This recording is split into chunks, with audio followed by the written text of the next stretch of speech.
Hey, deserving listeners, this is Chapter 3 in our deep dive on JonBenet Ramsey. Humberto is walking us through the story. We got to the point where in the patron zone last time, I yammered a lot about about child beauty pageants, all of the research, the very little of it there is, my passionate opinions going both directions, really. So Chapter 3... It got kind of heated. There was a fight broke out. I feel, some of the equipment was damaged, maybe. Well, I feel like I brought you a little bit into my camp. Yeah. So take it away, Berto, Chapter 3. Okay, so first of all, big warning right now. I'm going to go over autopsy report for JonBenet. So this is going to include some very gruesome details, so I would avoid this if you don't want to hear that. All right, so here's the deal. An official autopsy was conducted on the body of little JonBenet.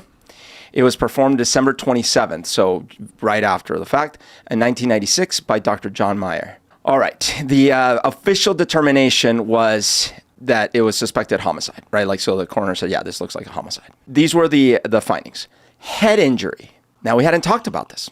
I had mentioned strangulation, right? Remember? There was a head injury, and this wasn't like a small little detail. There was a linear skull fracture about 8.5 inches long on the right side of the skull. It was a massive wound. There was an associated subdural bleeding beneath the fracture site. Now, you will hear some reports. So this would mean that it was an injury before she died.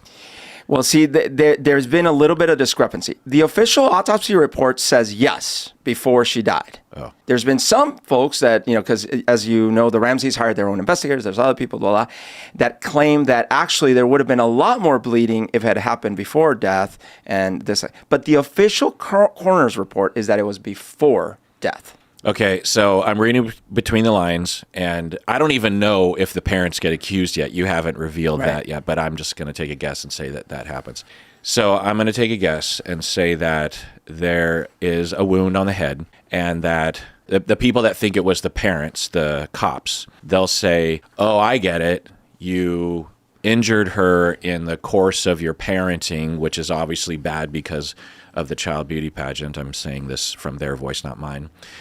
And you accidentally killed her, and then you staged some kind of intruder killing or something by doing all these other things after she had died. And then they get their own expert who says, yep, she was alive when she had that wound. Then they get their experts, and they say, no. Yeah, and as someone that is trained in this work, forensic psychology, I will be hired at times to do this kind of work, and I can tell you that unless the expert is extremely ethical and has an income stream because for me, I have, I do the forensic stuff on the side, or have in the past. And so I didn't mind if people didn't want to hire me again. Honestly, a lot of it was just like I would do it as a favor.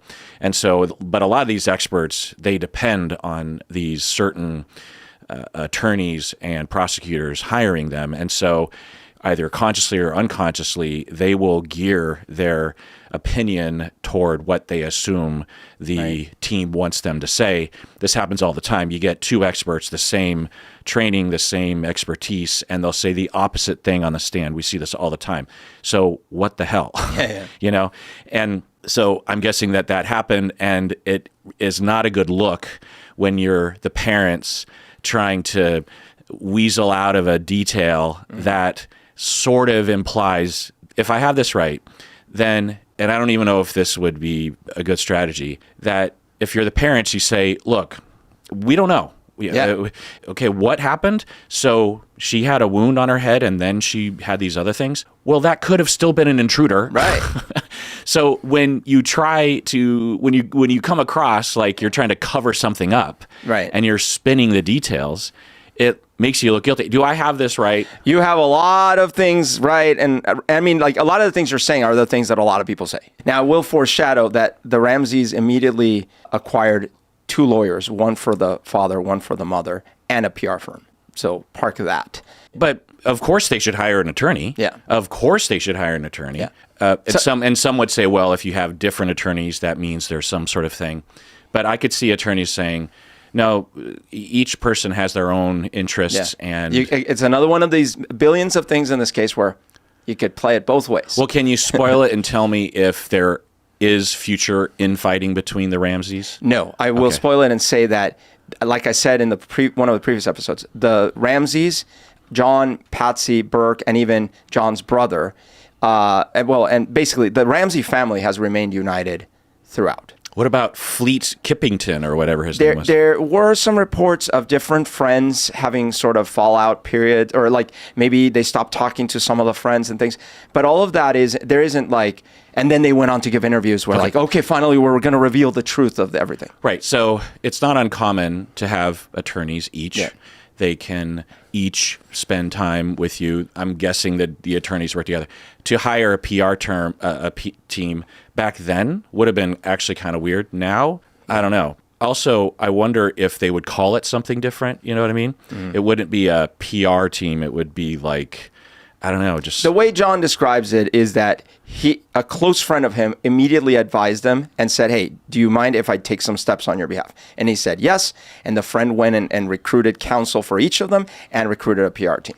Yeah, this relates to my reaction videos to reality TV shows. There's occasional drama when someone has been found or is suspected to be concerned about how they're coming across in the reality TV show. You know, if a couple had a conversation off camera and someone said, hey, can you not talk about this?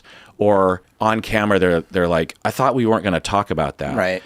And then the audience goes berserk because they're like conspiracy going on. Yeah, it's just like, whoa, like you're fake and you're grifting and you're gaslighting you're everyone. You're a big phony. Yeah, and I'm like, they would be stupid and irresponsible, honestly, not to think and talk with the people around them about what they're going to be putting into the cameras so the editors can do whatever they want to with. So when the Ramseys are going through this, particularly as the news starts to, come in, because I'm going to also take a guess that the Ramseys, the parents, pretty quickly realized that they were going to be somewhat implicated, at least by the public. And how would they know how to come across? How would they know what actions to take or not to take? The way John puts it is that the same friend that advised them informed them that in most of these cases, it's the parents, so that to be ready for that. Yeah. And that John claims that they were unaware of that fact, so then they took steps. Now, you could always also imagine how the public, in addition to the pageant stuff, there is some jealousy or animosity towards like wealthy people and their problems. So I think there must have been some amount of like, oh, right. And they each got their lawyer and they already flew out of the state and they already got a PR firm. And so this is akin. We didn't talk about this, but the Ocean Gate. Right. Was it called Ocean Gate? Yeah. That's funny. Ocean Gate. Because I think Seagate wouldn't have worked. The guy actually from University of Washington, or at least he was working with researchers here in Seattle. He thought of himself as like the Steve Jobs of submersibles, right? And everyone, or most people know the story that he cut a lot of corners, and he thought of himself as a tech bro, like a disruptor. Right. I hate that fucking word. Well, how come no one's ever asked the question, why not go deeper with the same metal? And there were multiple instances of experts that were saying, this is dangerous. Right. And he's just like, no, and then he brought people down and killed himself and these innocent people. And they were all rich because to afford a ticket on this thing meant that you were a rich person. And there was a section of the public that was just like, fuck them. Right. Because they're rich. They're rich, yeah. And no. Yes, we have a problem with income disparity. We have a problem with classism. We have a problem with materialism. We have a problem with kickbacks from the government, corruption. Yes. But these individuals were killed. Yeah. And unless they did very evil things, but even then, like the killing, Luigi killing the CEO of the healthcare. Right. Even if the CEO is unethical, there's still a law that protects people from just getting murdered randomly like this. Right. Yeah. I understand the impulse on a philosophical level, but not on a moral level. Yeah. So when it comes to this sort of thing, it's like, yeah, okay, you can have a problem with income disparity, with profiteering, Right. with exploitation of labor. And you can criticize rich people like the Ramseys, but when it comes to them being possibly not only falsely accused of murder, but they are grieving the brutal death of their daughter, maybe, then, cool your jets. Yeah. Now, I want to say that I'm guessing a lot of people will interpret that I'm on the parents' side. I am not. I don't give a shit. Yeah. I don't know. I mean, maybe I'll give a shit once you give me more data. Yeah. But what I won't abide is the kind of bullshit that the mobs will impart on individuals unfairly. Yeah. As a very mild public figure myself, I guess I have a bone to pick with that. Well, look, and this cuts both ways because you're going to find out that there were intruder suspects. But we'd have to say the same thing about those suspects. We can't just go lynching a suspect. Yeah. You know what I mean? Right. Like, basically, we have to follow law and data and procedure and blah, blah, Yes. blah. Yes. Yes. We can't get a gut feeling, for example, Exactly. and say, convict. I know that the father did it, like the... Well, you can, but we can't make decisions and we can't, prosecute people. You can We have a can't- gut feeling, Yeah, but you yeah. can't conclude anything. So, okay. So, right. So, continuing with the autopsy information.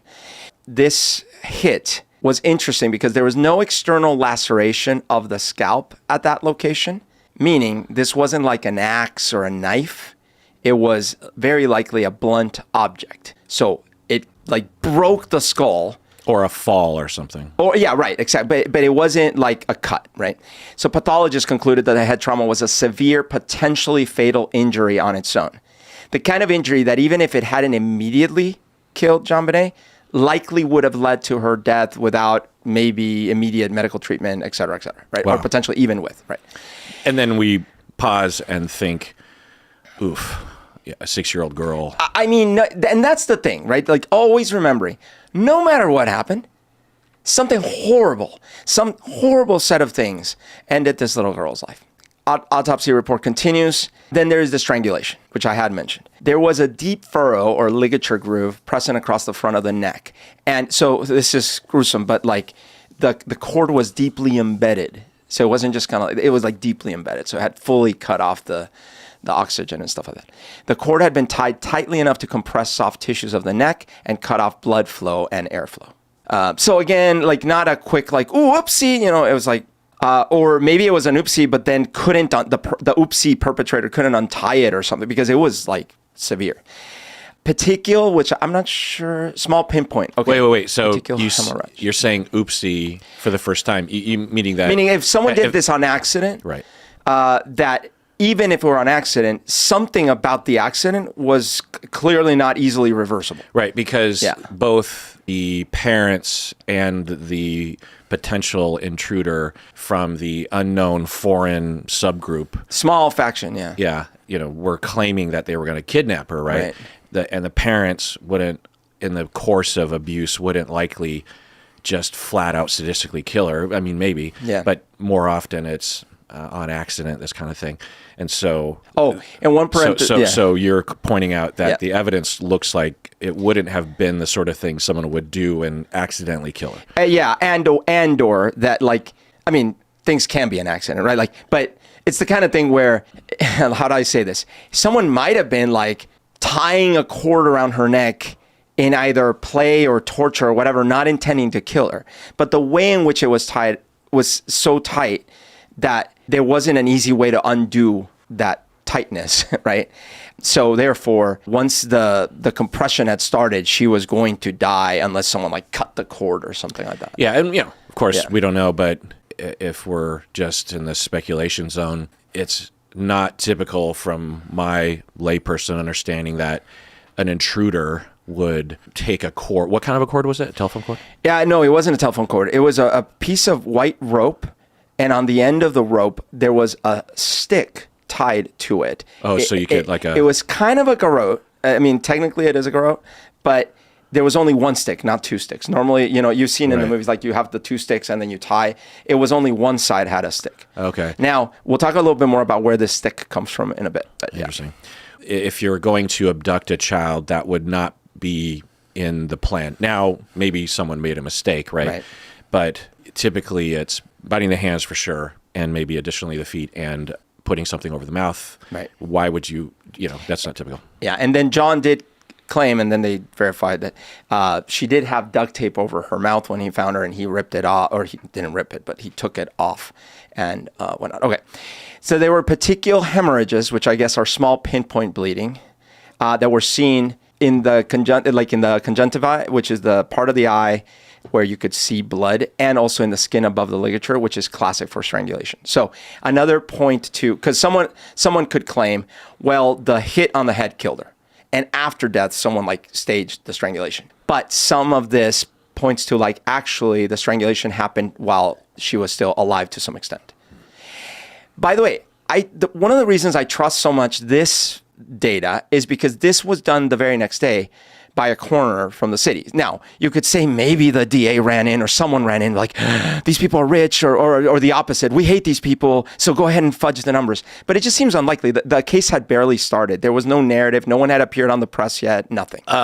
Disagree, because the lead investigator, Detective Arndt. Yeah, but she hadn't even talked to anyone. And she certainly didn't talk to the coroner. How do you know? Because she didn't even, when she testified with this later, she didn't write this as a report. She didn't say, "Oh, I think I know who the murderer is." All you got to do, they're friends. These people. I know, but this you can't rule it out. Is the thing. Well, I can't. But there's zero data. Now, if the report holds water, then it holds water. I'm not accusing anything, but given this detective, that let me ask you a question. These detectives have demonstrated they don't know what they're doing. But let me ask you a question. If I were going to trust forensic analysis, which one what may I trust more at the start? The one that happened by the official coroner of the city the very next day, or post hoc analyses by teams with vested interests? The first one. Yeah, that's what I'm saying. But I'm not saying. But we can't know if. Sure.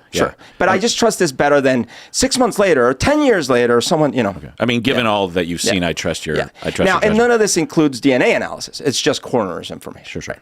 All right. There was a small portion of broken wooden paintbrush handle found to be used as the twisting stick for the ligature. This paintbrush handle belonged to Patsy Ramsey. It was one of her paintbrushes. Wow. How do they know that?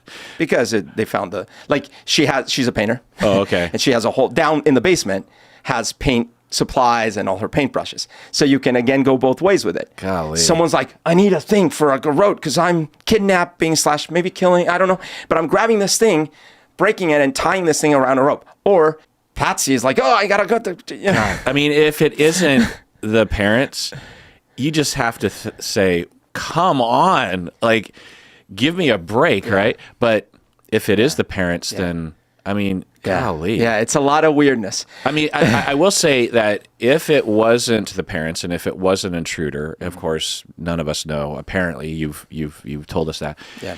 That I'm forming a story, a narrative that this person was confused, close enough to the family, or knew someone close to the family, knew the names, knew... Maybe even where, knew the money amount, knew where she was in the house. And you run this experiment 100 other times, and he would have fell down the stairs and broke his neck, or he would have been discovered, or he would have got lost on the way there. But he just kind of got in the house, and he was lucky on that.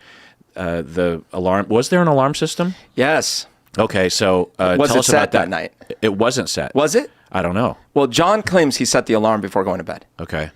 They also claimed at different times that they rarely set the alarm because they used to set it, and one time it went off on accident and it freaked out JonBenet. So it's unclear whether it was set that night or not. John has claimed both that he set it before going to bed, but also at different times there was claims that they likely hadn't set it because they usually didn't set it. Okay. I mean, as someone that has an alarm system, I've had various different kinds, and especially the ones back then where it wasn't app-based. It was like just a console. I could see someone initially saying, no, I said it. I remember. And then later thinking, well, wait, there were times when, so maybe I didn't set it last night? I don't know. Right. So that... But it's not like the front door was open. Unlocked, I mean. Right. Except we might find that someone claimed that it was. Okay. But again, like you run the experiment 99 other times. And, but this time, this guy knew of a window latch that you could open with a credit card or which something. has no alarm system on it. Sure. Yeah. I mean, there's like 100, I don't know how many Oh, windows. sorry, because I'm saying the basement didn't have alarm. Like the basement windows were not alarm. Well, how dumb is that? Anyway, so remember it's like 170 windows or something. right. Well, and then one of the Yeah. windows was already broken, pre broke. So maybe the guy gets in, and then he's just like, okay, I'm gonna kidnap. He writes this note. He's just sitting in the kitchen. And by the way, I've consuming a fair amount of true crime stories doesn't make me an expert the way that people on Reddit might think they are. But I will say that I do recall a lot of stories like this where, we tend to think if someone breaks into your house, they've got limited time before they get caught or, there's a franticness to it. There are plenty of stories where someone just kind of wanders in and is there for a long time before anyone notices. Have you seen Weapons yet? No, but I want to. I'll go with you. I'll see it a third time. Okay. So I won't say anything about that. But I will say that John Ramsey's theory is that actually whoever did this was already in the house when they got back from their party, meaning that they had broken in while they were out of the house. Right. Waited, was hiding in the basement or something. Okay, yeah. Right. And that would have given them a lot more time. Yeah. Right. And then they wait, and then 2 a.m. Meanwhile, maybe he's even downstairs getting that rope together. Yeah. and then he writes the note. He plans on kidnapping her for the money, but then because he's not exactly well, he's a very disturbed person and confused. Well, it's a small faction. Yeah. Yeah. And he also is struggling with planning and decision making and impulse control or something. Yeah. And something takes over.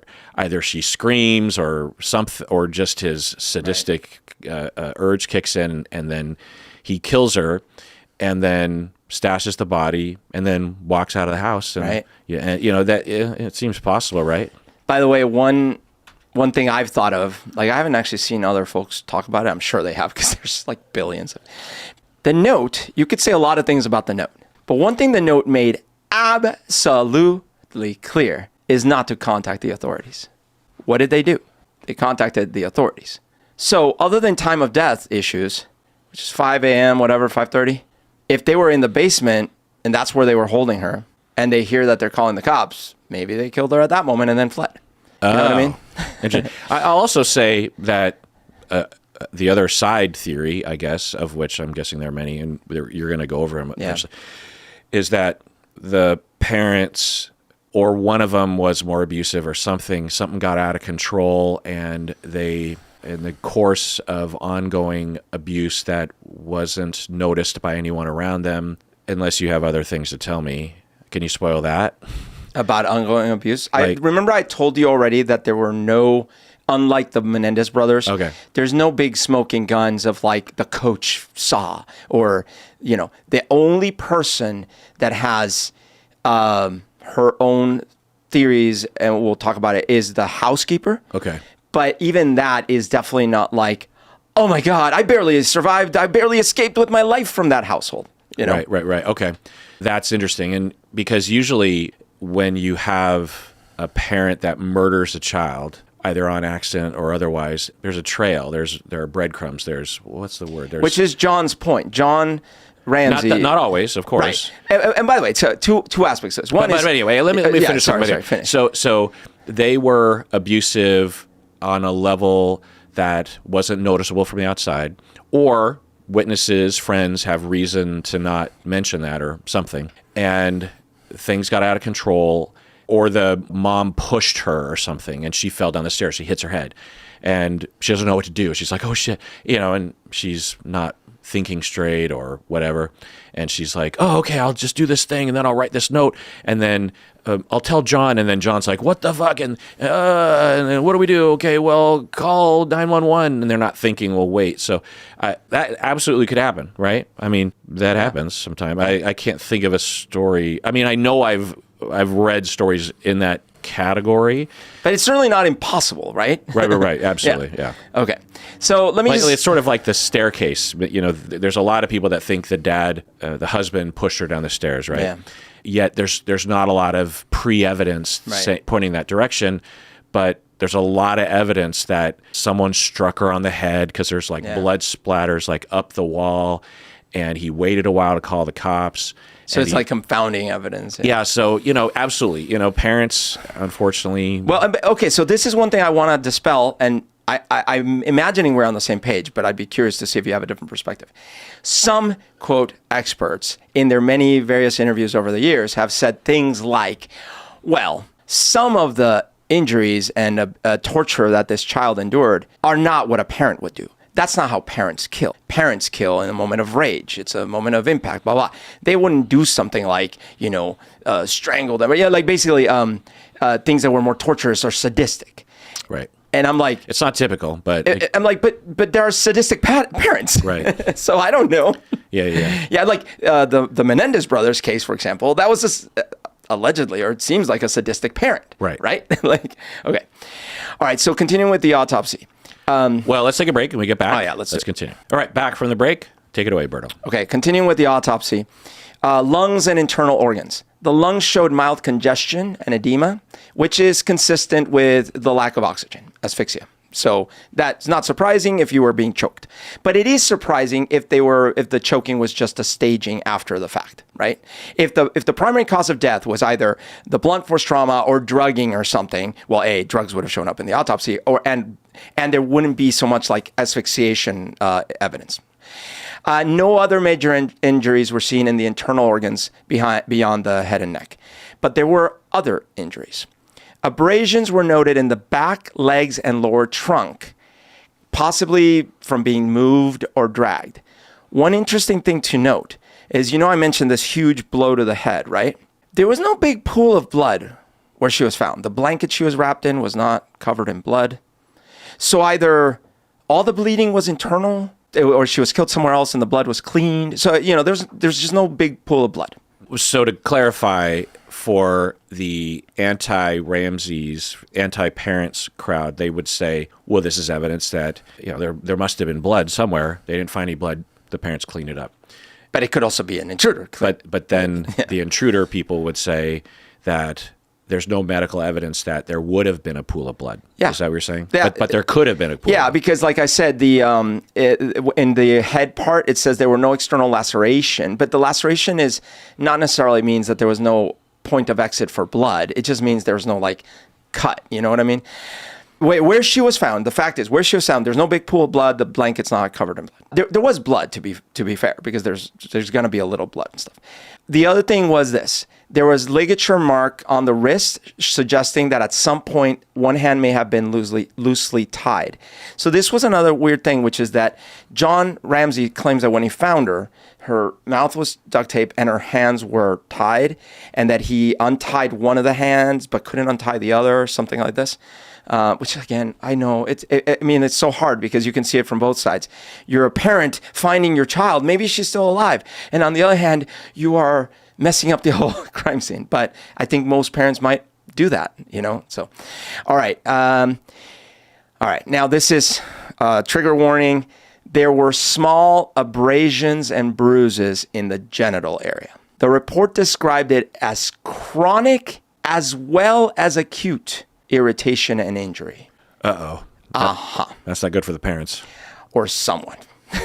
Because something about this report seemed to indicate that there was a chronic, in this case, meaning ongoing injury, as well as more proximal to the death injury, And, of course, the coroner's not going to say, therefore, I conclude she was being sexually molested, right? It's just what he found in the examination. These findings were interpreted cautiously. They were not definitive proof of sexual assault, but were consistent with possible prior or recent. That's really tricky because now that adds a new dimension to this thing, right? Because again, if it's just kidnappers, it went wrong. Oh, they're calling the cops, kill her, whatever. Horrible. But why the genital abrasions? Well, and prior. I mean, if it was just that night. Right. But yeah, I wonder how confident that tentative conclusion was. I'd be curious as to what independent... Well, I'll tell you one thing. The child doctor for JonBenet definitively claimed on camera that he had never seen any signs of abuse. Well, I know, I'm just saying. what did he do? Like inspect the genitals ever? I mean, Well, she was in one of the 33 visits over 3 years, which many people have claimed seems excessive. that is interesting. Right? And one of the 33 visits over 3 years was for vaginitis, but kids can get vaginal infections easily, especially girls, because, But family doctors aren't inspecting I know. necessarily. I'm just saying- and it's possible that the coroner was looking at internal. Yeah. Right. I'm just stating, But like, I'm really curious. if you wanted to hear someone else trying to corroborate, we don't have those examples. Yeah. It's interesting because there's a pretty big range of possibilities. On one side, this is code for a coroner to say something was injuring this child in the genital region. I'm 90% sure that something happened. Maybe she fell on something, but there's old bruising and scarring or something. That's very clear. On the other end of the spectrum, it's like, well, there's minor signs of the possibility that there were prior injuries, but it's unclear and there was no way to know because of the way the body heals itself.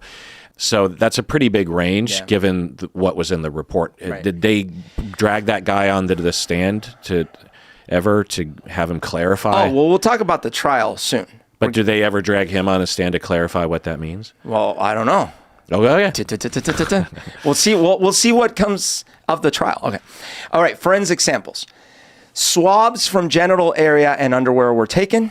A minute amount of mixed blood, her own, meaning JonBenet's blood, plus a trace of foreign male DNA was found on her underwear. Now, there was no semen found in the body, around the body, but there was some trace of foreign male DNA found on her underwear. Yeah.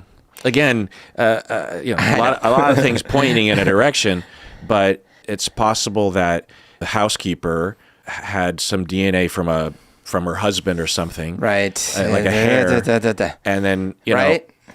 So now, one thing that added to this mystery is fingernail scrapings from JonBenet were collected and later also yielded trace DNA of an unidentified male. Really? Yes. Well, that says something, doesn't it? I mean, I'm not an expert, but how could trace samples of the unidentified male in both the underwear and the fingernails? I mean, so we're supposed to believe that the housekeeper's husband had hair follicles that somehow, like multiple fingernails? I don't know. Oh, but even just one. Yeah. So somehow it got underneath like that. It's weird. And as you will see, I'm so surprised that they haven't, because with all the 23andMe and all OJ. that. Yeah. Well. Yeah. I know. Okay. Cause and manner of death. Cause of death, asphyxia by strangulation associated with craniocerebral trauma. So in other words, they could not rule in the autopsy, the official autopsy, they could not say it was one or the other. They said it was both. Yeah, they're saying that both injuries were happening, around the same period of time, and that killed her. Yeah. And manner of death ruled a homicide. The coroner concluded that both injuries occurred before death. And that's important because different factions will claim different things, and depending on the theories. Yeah. Right? I mean, but the thing is either of the suspects could have done both injuries. But it's more indicative of an intruder. The profile is of a general. I mean, that's the thing. Like, on average, when you're going to see this kind of behavior, this is a disturbed, sick individual that would have a whole trail of horribleness behind them. Maybe not murder, but cruelty to animals, psychopathic behavior, pathological lying, stealing, difficulty with the relationships, impulse control, violence. It would be really unusual, although it has happened, it can happen, for just two parents who have never exhibited anything like this, and especially if the brother never came forward and said, the parents, then, but, he could be motivated to be quiet. But, usually there's some kind of... And remember, John also has two other surviving children from his first marriage. There was multiple people that could have come out at some point and be like, well, let me tell you the real story. Yeah. And this is just about John. It just sucks that if it was a disturbed individual, which is at this point in the story, I'm leaning towards, but who knows, that it's just so unfortunate that the guy did it in the way that he did. A lot of details point at the parents, particularly the mom, and you're just thinking, what an unlucky pair those two are, If that's the case, yeah. Well, I mean, actually, in either case, right? They're unlucky if. No, I guess never mind. Well, no. Actually, that's not even true. JonBenet's unlucky either way. Yeah, that's right. But that's not even true because not all, but a lot of the theories about RDI, Ramsey's did it, actually they start with an accidental killing. So even in those theories, not all, but even in those theories, they would still be unlucky, right? Like something very unlucky happened, and then they stupidly tried to cover up and blah, blah, blah. I see. Yeah. Well, let's take a break. When we get back, the rest of this episode will be for patrons of this podcast. So if you want to go to patreon.com, which is this way, then you can hear the rest of this episode and hundreds of other patron-exclusive episodes. Otherwise, please take care of yourself because you deserve it.